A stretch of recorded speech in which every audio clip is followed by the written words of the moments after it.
سڵاوتان لێبێت خۆشحاڵم لە بەرنمەیەکی دیکەی هەنگاوی نوێم بە دیدارتان شاد دەبەوە بۆ بیرهێنانەوە لە ئەڵقەی ڕابردوودا بە میوانداری بەڕێز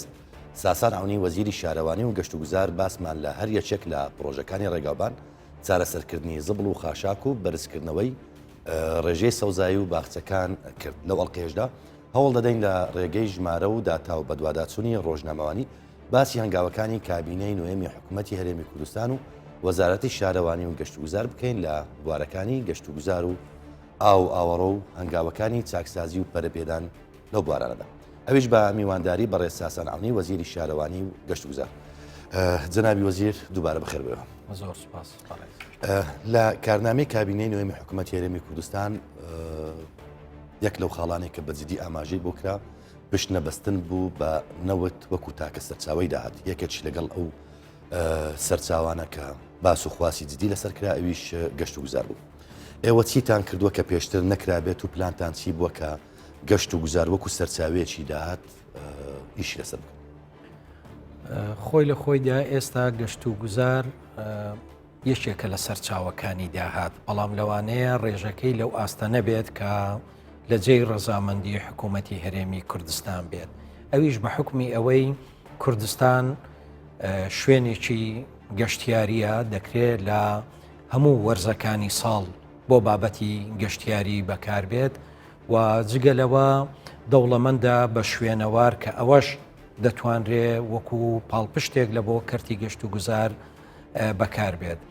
بۆ دەوڵەمەندکردنی ئەو بابەتە چیمان کردووە؟ دەستەی گەشت و گوزار توانیویەتی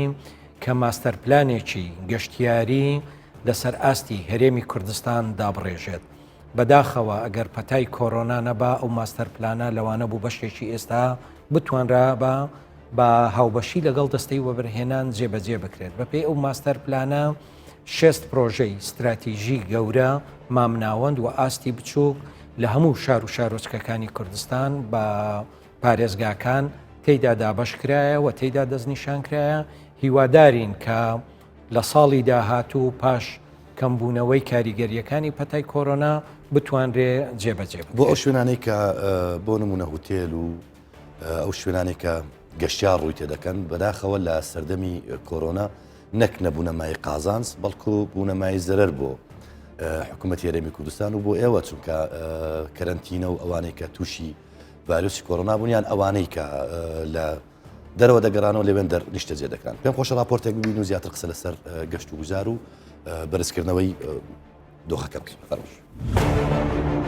هەرچەندە بەهۆی بڵاوبوونەوەی ڤایرۆسی کۆرۆنا لە سەرەتای مانگی 3 تاوەکو کۆتایی مانگی 8 ئەمساڵ جوڵەی گەشتیاری وەستا و گەشتیار لە دەرەوەی هەرێمی کوردستانەوە نەهات، بەڵام دەستەی گشتی گەشت و گوزاری هەرێمی کوردستان ساڵانە پلانی استراتیژی گەشت و گوزاری هەرێمدا دەنێ کە پلانی ئەم ساڵ لە 16 2020دا دانرابوو پەسەندکرا. پلانی کابینەی نوێمی حکوومەتی هەرێمی کوردستانی ژەوەیە لەمە دووە بۆ سەرچاوەکانی داهات لە پاڵ کەرتەکانی کشتتوکاڵ و پیشەسازی پێش بە داهاتی گەشتیاریش ببەستێت. ئێمە لە دەستەی گەشت و گوزار لە وەزارەتی شارەوانی گەشت و گوزار هەنگاوی کردداریمان ناوە، هەم لە ڕێخستنەوەی هەیکەل هەم لە دانانی بەرنامە لە ڕووی لە کەرتەکانی بواری تەعلیمی، بواری قانونی، بواری جۆرەکانی گەشتیاری و جۆرەکانی گەشت و گوزار چی بکەین و چۆن وا بکەین زیاتر سەرنجی گەشتیار بۆ کوردستان ڕابکێشین و چۆن وا بکەین گەشتیار کاتێک سەردانی کوردستانەکە هەست بە ئەمان بکە، هەست بەوە بکە کە ئەتوانێ بە ئارامی لە کوردستان کاتەکانی بەخۆشی بەرێت سەر. لە ماوەی کاتی کەرەنتینە و بڵاوبوونەوەی ڤایرۆسی کۆرۆناشدا چەندین چالاکی دەستەی گەشت و گوزار و بەڕێوەبەرێتی گشتیەکانی گەشت و گوزار بەردەوامی هەبوو. لەوانە یەک دەرکردنی ڕێنمایی بۆ شوێنە گەشتیاریەکان بۆ پابەندبوون بە ڕێنمایی و بڕیارەکانی لیژنەی باڵای بەرەنگاربوونەوەی کۆرۆنا بە تایبەت داخستنی شوێنەکانی گەشت و گوزار، پێکەنانی چەند لیژنەیەکیش بۆ چاودێری جێبەجێکردنی ڕێنماییەکان. دوو دابینکردنی زیاتر لە 60 شوێن لە هۆتێل، مۆتێل، گوندی گەشتیاری بۆ کەرەنتینە. سێ بەخشینی 4 میلیۆن خانە لەلایەن کەرتی تایبەت بۆ کەرەنتینە لە هەولێر واتە بێبەرامبەر خرانە بەردەستی حکوومەت. 4 دابینکردنی زیاتر لە 12,000 ژەمی خواردن بێبەرامبەر بۆ کەرەنتینە کراوان بە هاوکاری شوێنە گەشتیاریەکان لە هەولێر و دهۆک. ئومێدێکی باشەیە بۆ ئەوەی بتوانین پەرە بە گەشت و گوزار بدەین بە شێوەیەکی بنەمای ئیداری کە لە کابینەی حکوومەتی هەرێمی ئەمجارە تەسبیت کراوە. بۆیە ئەمە ڕوئیا و استراتیزیەتێکی باشە کە کاری لەسەر بکەین، بەڵام پێویستی بەوەی هەیە کە سەروش و هەموو لایەنەکانی دیکەش دەسەڵات ئەم پەیامە یاخۆ ئەم بنەمایە کارکردنێکی جدی لەسەر بکرێ هەتاکو وەکو خۆی بتوانین پشتی پێ ببەسین و گەشت و گوزار بکەین بە یەکێک لە سەرچاوە سەرەکیەکان وە بیکەین بە یەکێک لە سەرچاوەکانی داهات بۆ هەرێمی کوردستان واتە جۆرا و جۆرکردنی داهات لە هەرێمی کوردستان گەشت و گوزار بەشداری پێ بکرێ. ئەمەش بە زیادکردنی خزمەت گوزاری بە کۆمەڵێک چاکسازی بە کۆمەڵێک ڕێخستن دەبێت. گەشت و گوزاری ئاینی و زستانە یەکێکی دیکەیە لە خەمەکانی بەرپرسانی گەشتیاری هەرێم کەوا چی بکەن ساڵانە ژمارەیەکی زۆرتری گەشتیار لە بۆنە ئاینیەکان و مەراسیمی کەسایەتی ئاینیەکان و لە وەرزە ساردەکانیشدا ڕووبکەنە هەرێمی کوردستان. لە 180 گەشتیاری پارێزگای هەولێر دەکەوێتە دەڤەری سۆران. بەرپرسی گەشت و گوزاری ئەو ناوچێ دەڵێ ئامادەکاری تەواو کراوە بۆ پێشوازی لە گەشتیاران. بەردەوام لە هەوڵداینە بۆ ئەوی لە هەموو ڕوەکەوە سێکتەری گەشتیاری بژانەیەکی باش بخۆبینێ و ببێتە بەشێک لە داهات بۆ حکوومەت و جێگرەوەیەک بۆ بە هاوبەشی لەگە زەڕاع و سنەها. پێش هاتنی کۆرۆنا و لە 27 دوانزە تاوەکو 1/1/2020 167,000 گەشتیار بۆ ئاهەنگەکانی سەری ساڵ و بینینی ناوچە گەشتیاریەکان هاتنە هەرێمی کوردستان بە بەراورد بە ساڵی پێشووتری 70,000 گەشتیار لە ساڵی 2019دا زیاتر بووە. بەشی زۆری گەشتیاران لە خوار و ناوەڕاستی عێراق بووە کە ڕێژەکەیان زیاتر لە 178 بووە.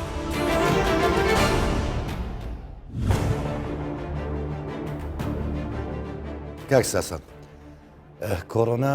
وای کرد کە ڤایرۆسی کۆڕۆنا وای کرد کە گەشت و گوزار لە بڕی ئەوەی یان شوێنە گەشتیارەکان یان ئەو شوێنانی کە گەشتیار تێدا نیشتە جێبن لە بڕی ئەوەی ببنە شوێنێک بۆ بەرزکردنەوەی سەرچاوی داهات بوونە نەهامەتی بۆ نمونەوانەی کە لە دەرەوە گەڕانەوە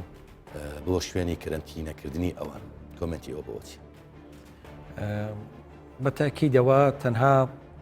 کاریگەریە نێگەتیڤەکانی بەس لە کوردستان نەبوو بابەتێکی جیهانی بوو و هەموو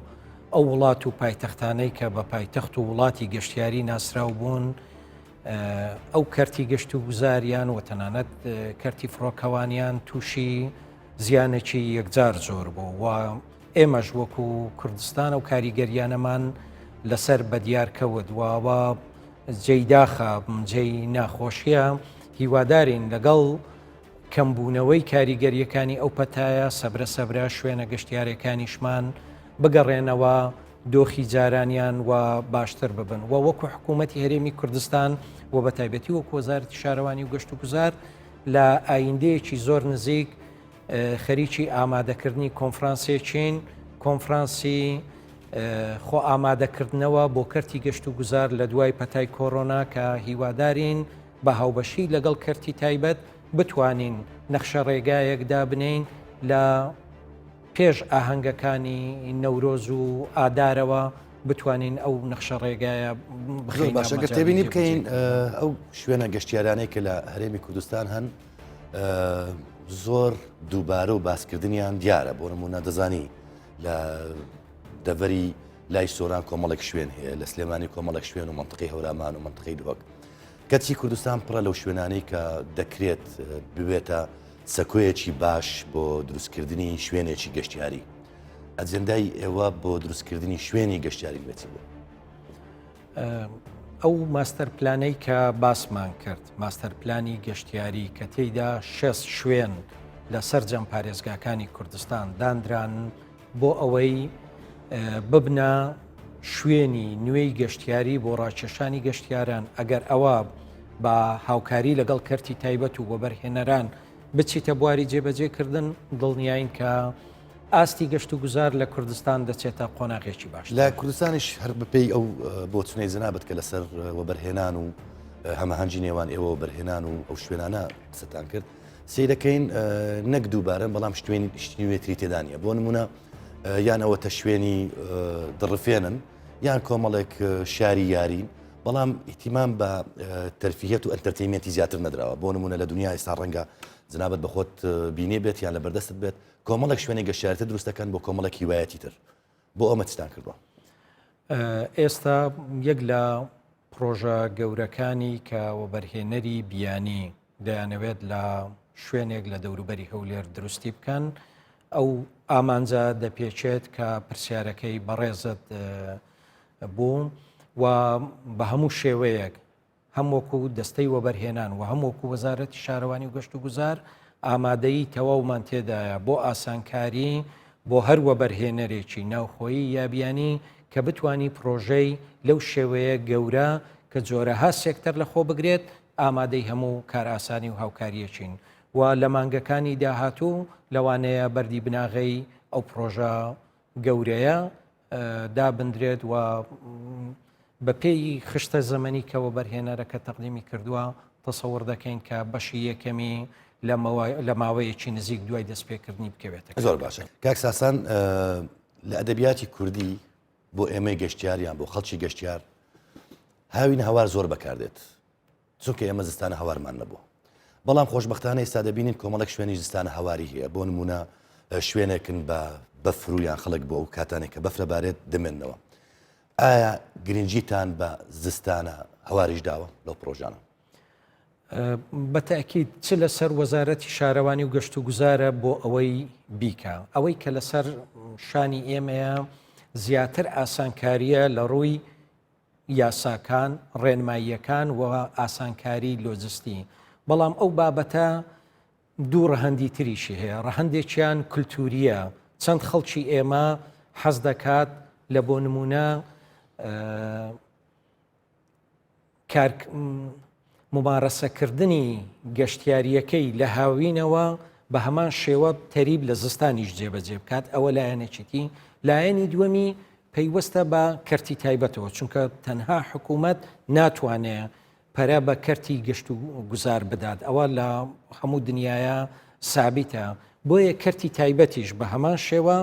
دەبێت وەبەرهێنانەکانی بەشەکی بگوازێتەوە لە وەبەرهێنانی هاوینە بۆ وەبەرهێنانی زستانە لە بواری گەشت و گوزار. لە سەردەمی دوای کۆڕۆنا لە وەختێک کە کۆمەڵێک ئەو شوێنانێکە بۆ گەشت و گوزار داخرابوون کرانەوە بە بۆنەی کۆڕۆنا کەمتر گەشتیاری دەرەچی دەهات یعنی ئەو گەشتیارانی حتا لە ناوەند و باشووری عراقیش دەهاتن ڕێژیان کەم بووە. لە ڕێگەی وشیاری و دروستکردنی وشیاری و دروستکردنی لفلیت و بلوشەر و بڵاوکردنەوە و ناساندی شوێنە گەشتیارەکانەوە لە دیوێکیان و لە دیوێکی دیکەشیان بۆ هێنانی گەشتیاری ئەجانب و بێگانە چتان کردووە. دەبی ئێستا بزانین واقعی سەردانکەری گەشتیار لە بۆ هەرێمی کوردستان زیاتر گەشتیاری ناوخۆیین گەشتیاری ناوەڕاست و باشووری عێراقن بە ڕێژەیەکی تاڕادەیەک دیاریکراویش ئی وڵاتانی دەوروبەر لە بۆ ڕاکێشانی گەشتیاری دەرەوە گەشتیاری بیانی لە بۆ هەرێمی کوردستان دەبی بزانین تارگێتی ئەو گەشتیارانە چییە؟ ئایا سروشت و جوانی دیمەنەکانی کوردستانە یاخود ئامانجی تریان هەیە بە تاکید لەوانەیە بەشەکی سروشت و دیمەنی کوردستان بیت چونکە وڵاتانی تر لەوانەیە منافەسەی کوردستان بکەن لە سروشت و جوانی ژینگە و ئەوەکانیان ئەی ئامانجیان چێزیات کەواتە چه خاڵێکی جیاکەرەوە هەیە کە کوردستان پێی دەوڵەمەندە و دەتوانی لەو بابەتە منافەسە بکە ئەویش شوێنەواریەکانە لە بۆ نمونە هەولێر و قەڵای هەولێر کە تەمەنێکی دێرینی 5-6 هزار ساڵەی پێش ئێستایی هەیە شوێنەوارەکانی خنس ئەشکەوتی شانەدەر ئەشکەوتی هەزارمێرد لەسەر تاسەری کوردستان لە پارێزگای سلەیمانی لە پارێزگای هەڵەبجا لە هەولێر لە دهۆک دەیان بەڵکو سەدان شوێنی گەشتیاریمان هەیە کە دەبێت پێکەوە گرێ بدرێتەوە لەگەر بابەتی گەشت و گوزار و بتوانین بەوە سەرنجی گەشتیاریانی بیانی ڕابکێشین. خاڵێکی تریش هەیە کە وەبەرهێنەری بیانی بێت لە کوردستان لە بواری گەشت و گوزار کە کار دەکات و بابەتێکی وا پێشکەش دەکات کە دەتوانێت بە هەمان شێوە گەشتیاری بیانی بۆ خۆی چێش بکات کە ئێستا لە سەرەتا زۆر باشە تۆ ڕام دەکێشیت بۆ کردنەوەی تەوەرێکی تر ئەویش شوێنەوارەکانە تەماشا دەکەین وەکو جەنابەت ئاماژت پێکرد لە کوردستاندا کۆمەڵێک شوێنمان هەیە کە هەڵگری یان مێژوێکی دوور و درێژیان هەیە چی دەکەن بۆ دووبارە نۆژەنکردنەوە بە ڕێگەی کۆنەکەی خۆی بە ڕێگەی پسپۆریەتی خۆی بۆ نمونە خۆتەزانانی ئەمە لە دنیادا پەیوەندێکی بە ئارتەوێ بە هونەرەوێ زۆر زار تەماشاکەین کۆمەڵێک شوێنیش کە نۆژەن کراونەتەوە بەڵام بە مەوادی نوێ نۆژەن کراونەتەوە یان بە ڕەنجی نوێ نۆژەن کراونەتەوە ئێوە لێژنەی تایبەتەن بەوەدانا و چیتان کردو بۆمە ئەو بابەتە ڕێکاری یاسایی و تایبەتی خۆی هەیە لەبەر ئەوەی شوێنەوار ناکرێ دەستکاری بکرێت و ئەگەر تەنقیب و ئیسیکشافاتی تازەشی تێدا بکرێت ئەوە دەبێت لە ڕێگای تیمە شوێنەواریە تایبەتمەندەکانەوە ئەو بابەتە بکرێت. بابەتێکی تر کە لەگەڵ شوێنەوار لەوانەیە زۆر جاران ناوی بێ ئەوانەی کە تەمەنێکیان هەیە بەڵام نەبوونەتە شوێنەوار لەوانەیە 70 ساڵ 80 ساڵ 100 ساڵ 150 ساڵ بەتاکید بۆ ئەوەش ڕێنمایی و ڕێکاری تایبەت هەیە هەم بۆ جۆری نۆژەنکردنەوەکە هەم بەکارهێنانی ئەو کەرەستانەی کە بۆ نۆژەنکردنەوەکان بکە. زۆر باشە نەمەوێت قسە لەسەر دوابەشی ئەم پرۆگرامە بکەین ئەویش ئاو ئاوەڕۆیە پێکەوە راپۆرتێکی منکۆلکاری دەبینین و قسەی زیاترش لەسەر ئەو بەشە دەکەین. زۆر باش. دابینکردنی ئاوی پاکژی خواردنەوە باشترکردنی بڕ و کواڵەتەکەی بۆ هەموو ناوچەکان لە هەرێمی کوردستاندا یەکێکە لە بەڵێنەکانی کابینەی نوێم لە حکوومەتی هەرێمی کوردستاندا. بەم شێوەیە پرۆژەی تۆڕی ئاوی فایدە لە دهۆک کە لەسەر بەنداوی مووسڵە کەوتە کار کەوا ئاو بۆ زیاتر لە 200,000 کەس دابین دەکات بە درێژایی 500 متر پردێک بە پێشکەوتوترین تەکنۆلۆژیا بەسەریدا دروست کراوە. پرۆژەکە لەلایەن حکوومەتی ئەڵمانیا و پاڵپشتی دارایی کراوە و فەڕەنسایش تێیدا بەشدار بووە. أبراوي محطات تصفية 2530 متر مكعب ساعات ده قابليته ويكو في أو في باقش كتب داتا منطقة. طبعا اف بروجه باش دوية خزانة ك 12000 مكعب سرچيا داك الفايدة تتا ما درس كريا وبوريت نزكي 18000 متر بوريت أصلي توزيع بين ما بين محطة قال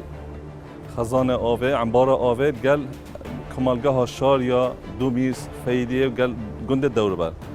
وهر وصا محطة وزجها كهرباء فايدة هاتيا توسع كرن محاولة كاديا 63 ميجا هاتيا إضافة كرن بو في بروجي وهم منطقة السودمان بيتن سيرفي محاولة هاتيا دانان قال 5 كيلومتر برج سيوسي كيفي ما بين محطة كهرباء فايدة بو وزجها آوا فايدة ڕوبەری پرۆژەکە 10,000 متر چوارگۆشەیە و لە کاتژمێرێکدا توانای دابینکردنی 2530 متر سێجا ئاوی هەیە. ڕێکخراوی GIZ سەپەرشتی جێبەجێکردنی کردووە و 33 ملیۆن دۆلاری بۆ تەرخانکراوە. لە خۆناغی یەکەمدا ئەم ئاوەدا بەش دەکرێت بەسەر کۆمەلگای دۆمیز و شاریا و فایدە. ئارێشە ئاوەیە ئەمشێن بێژین بۆ نزیکی 20 ساڵ 30 ساڵ دیژی فەیدیە و دەوروبەرێت فەیدیە چۆرە بکرد. دەربارەی دو استیفادت مازنج وی پروژه تدن که همشین بجین سه ایک آوید ترخان کرد با هولاتی پرنگه که بردوام یا دویجی افحص آوی آواش پارزگاه دهو که بو متات نزدیکی 500 مکعب او دیجاره کدی بو پارزگاه دهو که و قضا سمیل زوریته و زیده باری 44 بیرت آوی دینا را استادم کو اوی جرخانه که آبوریه یا آویه 44 بیر زیده باری 44 محاولت کاره بده مینا راوسیان 44 موالیده شول ناکنه و همیجی استفاده که زورا بو منطقه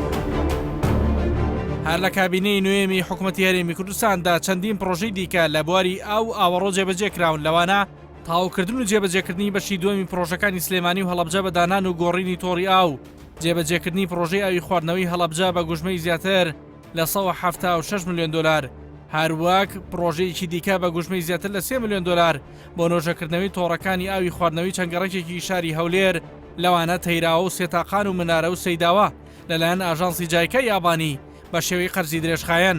جێبەجێکردنی پرۆژەی ئاوی بارزان و 51 گوندی دەوروبەری بە ڕێژەی لە 130 و بە گوژمەی 130 میلیارد دینار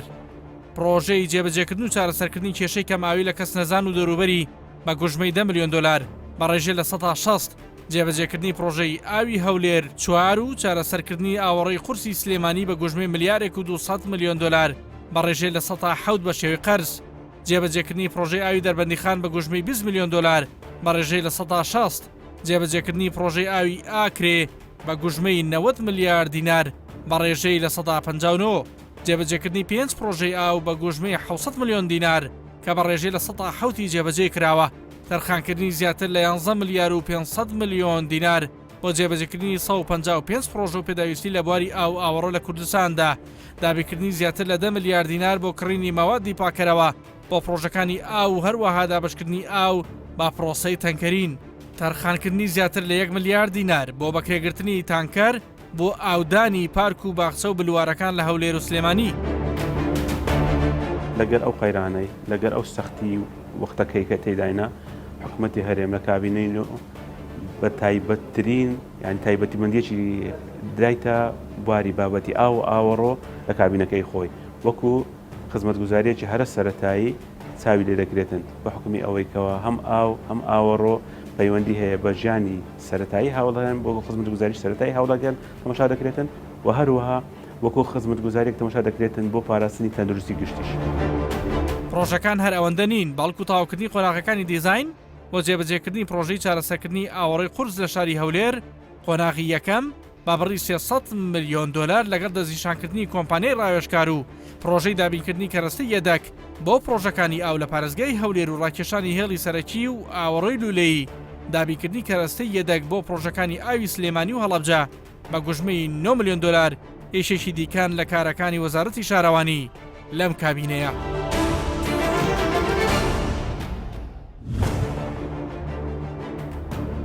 دەستخۆش بۆ هاوکارانم بۆ دروستکردنی ئەو راپۆرتە بنکۆڵکاریە. جەنابی وەزیر پاشەوەی کە ئەو راپۆرتەمان بینی ئەمەوێت دەربارەی ئاوی پاک و دابەشکردنی بۆ ماڵان پرسیار بکەین. دابەشکردنی ئاو ئێستا بەشی ئاوی پاک هەڵبەتە مەبەستمە بۆ تەواوی هاوڵاتیانی هەرێمی کوردستان و ماڵەکان دەڕات. دەتوانم بڵێم کە وەکو کابینەی نوێمی حکوومەتی هەرێمی کوردستان پرسی ئاو یەکێکە لە بابەتە زۆر گرنگ و سەرچیەکانی بایەخی پێدەدەین و ڕوئیای جەنابی سەرۆکی حکوومەت ئەوەیە کە ئەو خزمەتگوزاریە لە بۆ هەموو هاوڵاتیانی کوردستان بە یەکسانی فەراهەم بکرێ و دابین بکرێ. دەتوانم بڵێم کە لە ڕووی دابینکردنی و بەرهەمهێنانی ئاوی پاچی خواردنەوە بۆ هاوڵاتیانی کوردستان با ڕێژەیەکی زۆر لەو بابەتە گرفتمان نییە لەبەر ئەوەی لە سەرجەم شار و شارۆچکەکانی هەرێمی کوردستان ئەم پرۆژەی استراتیژی گەورە پرۆژەی مامناوەند و تەنانەت پرۆژەی بچووکی پاکردنەوە و دابینکردنی ئاوی پاچی خواردنەوەمان هەیە. چەند شوێنێکی دیاریکراو نەبێت لە پارێزگای سلەیمانی لە دەڤەری ڕاپەڕین لە پارێزگای هەولێر کە هەتاکو ئێستا نەتوانراوە پرۆژەی دابینکردنی ئاوی خواردنەوەی بۆ جێبەجێ بکرێت. چۆنیان بۆ دەچێت؟ ئەوە لە ڕێگای ترەوە توانراوە کە ئاوی پاچی خواردنەوەیان ڕۆژانە بۆ دابین لە ڕێگەی تانکەر و لە ڕێگەی تانکەرەوە بەڵێ پرۆسەیەکمان هەیە پێی دەوترێت پرۆسەی تانکەرین لە بۆ ئەو شوێنانەکە نە ئاوی ژێرزەویان بەو شێوەیە و ڕادا پاچی و بەرزی کوالیتیە هەیە کە لە بۆیان دابین بکرێ و زۆر دووریشن لە سەرچاوەکانی ئاوی سەرزەوی کە ناتوانرێ پرۆژەیان بۆ دابین بکرێت بۆیە لە ڕێگەی ئەو پرۆسەیەوە بۆیان دابین کرێ هەر یەک مەتر سێجای ئاو لەسەر حکوومەت چەندەوە بە چەند دەیدەنەوە بە خەڵک. کرێی بەرهەمهێنانی یەک مەتر سێجای ئاوی پاچی خواردنەوە لەسەر حکوومەت 400 دینار ڕادەوەستی و حکوومەت بە 50 دینار دەیداتەوە هاوڵاتی هەتا ئەو ڕادەیەی کە پێداویستیەکانی دابین دەکا کە ئەویش نزیکەی 220 لیترە لە ڕۆژێک کە لەوە زیاتر بەکاردەهێنی با ڕێژەی جودا بەرز دەبیتەوە بەڵام هێشتا هەر کەمترە لەو ڕێژەیەی کە حکوومەت پارە سەرف دەکات لە بۆ بەرهەم. کەواتە ئێوە کێشەی بەرهەمهێنان و دابشکردنی ئاوتان نیە بەڵام کێشەی بەفیڕۆدانتانێت. بەتەکید وەکو لە زۆر بۆنەی تریش باسی ئەو بابەتەمان کردووە دەتوانرێ بگوترێ کە زیاتر لەو ڕێژەیەی لە بۆ خواردنەوە و بەکارهینانی مرۆیی هاوڵاتیانی کوردستان بەکاردێت ئاو بەفیڕۆ دەچێت بەداخەوە. زۆر باشە یەکێک لەو کە ئەشکەمە دوا پرسیارم بەڕاستەکەی یەکێک لەوانەی کە ڕێگری دەکات لە بەهدەردانی ئاو پێوەری ماڵانە بەڵام خۆتەزانی لەم دوایە پرسی پێوەری ئاوی ماڵان کۆمەڵک گرفتی لەسەر دروست بوو لە ڕووی کوالیتیەوە لە ڕووی خراپ خوێندەوەیان و بەشێکی زۆریش تاوەکو ئێستا نەچۆتە هەموو شوێنەکان و پێوەەر بە هەموو شوێنێک نەبەستراوە. پلانی ئێوە چی ئەگەر بە کورتی وەڵام دەی و دوا پرسیاریشمە؟ پێوەری ئاو بابەتێکی گرنگە و هیوادارم هاوڵاتیانی خۆشەویستی هەرێمی کوردستان لە گرنگی ئەو بابەتە بزانن بۆ ئەوەی ڕێگری بکرێت لە بەفیرۆدانی ئەو سامانە کە ئاوی شیرینی خواردنەوەیە. دەتوانم بڵێم سەرڕای کێشەکانی کە هەیە بەڵام مەودایەکی باش چۆتە پێشوە لە ڕێژەی لە کۆی گشتی 973,000 هاوبەشی ئاو کە لە کوردستان لە سەرجەم فەرمانگەکانی ئاو هاوبەشن 605,000 کەس تا ئێستا پێوەری ئاوی ماڵانی بەستووە لە سەرجەم پارێزگاکان واتە دەتوانین بڵین 2 لە سەرسەی هاوڵاتیانی کوردستان پێوەری ئاویان بەستووە. هیوادارین کە ئەو بەشەی کێشەی یا گرفتی لە پێوەرەکە هەیە ئەوە بتوانین بەو ڕێکارانەی کە فەرمانگەکانی ئەو هەیەە چارەسەری بکەین و داواکارین ئەو ڕێژەیەی کە هەتا کوستاویەک لە سەرسەیەی مایتەوەش تا ئێستا پێوەریان نەبەستاوە بتوانین لە ساڵی ئایندا پێوەری بۆ ببەستین. بەوە دەتوانین هەم ڕێگری بکەین لە بەفیڕۆدانی سامانی ئاو و هەم دەتوانین اقتصادی بکەین لەو خەرجیانەی کە حکوومەت لە بۆ بەرهەمهێنانی ئاوی پاچەواتە 2 ڕۆژی تر سەری ساڵە لە ساڵی ئایندا سەرجەم ماڵەکان لە هەرێمی کوردستان پێوەری ئاو دەبەستن. هیوادارم کە هەم ئیدارەکان و هەم هاوڵاتیان هاوکارمان بن لەوە. بەڕێز ساسان عونی وەزیری شارەوانی گەشت و گوزار زۆر سپاس کە کاتمان گرتن 2 هەفتەیە مانتان دەکەین بە پرسیارەکانی ئێمە. نابعکسەوە زۆر خۆشحاڵ بووم و هیوادارم ئەو ڕوونکردنەوانە سوودی هەبی بۆ هاوڵاتیانی خۆشەویستی کوردستان و هەر پرسیارێکی تریش هەبی لە سەبارەت بە پرۆژەکانمان ئێمە ئامادەین و خزمەتان. سپاس بۆ ئامادەبوونتان. سپاس بۆ ئێوەش کە بینەرمان بوون تا دیدار هەرشاد بوون.